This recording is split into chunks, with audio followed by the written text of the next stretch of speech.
నమస్తే, welcome to the point. నేను శాలిని. ఏపీలో అధికార యంత్రాంగం మొత్తం నిస్తేజంలో ఉందన్నారు మాజీ ముఖ్యమంత్రి వైసీపీ అధినేత వైఎస్ జగన్. రైతులు నష్టపోకుండా సరైన చర్యలు ఏవీ చేపట్టలేదన్నారు.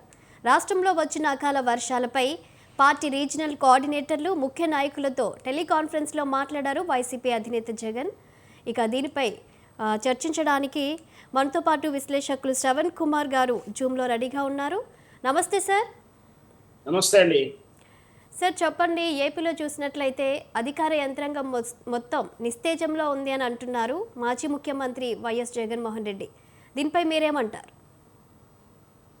గతంలో కొంచెం ప్రజారంజకంగాను ప్రజలతో గ్రామీణ స్థాయి ప్రజలతోటి కొంచెం ఇంటరాక్షన్ ప్రోగ్రామ్స్ బాగానే జరిగాయి. అయితే ఇప్పుడు ఈ అకాల వర్షాలు కానీ నిన్న జరిగిన ప్రమాదాల విషయంలో చూస్తే నిజంగా కూడా ప్రజలు సంక్షేమానికి లేదా ఇంట్రాక్షన్స్ దూరం అయ్యారని అనిపిస్తూ ఉంది. జగన్మోహన్ రెడ్డి గారు ఈ వాక్యాల్లో కొంతవరకు నిజం ఉందని చెప్పవచ్చండి.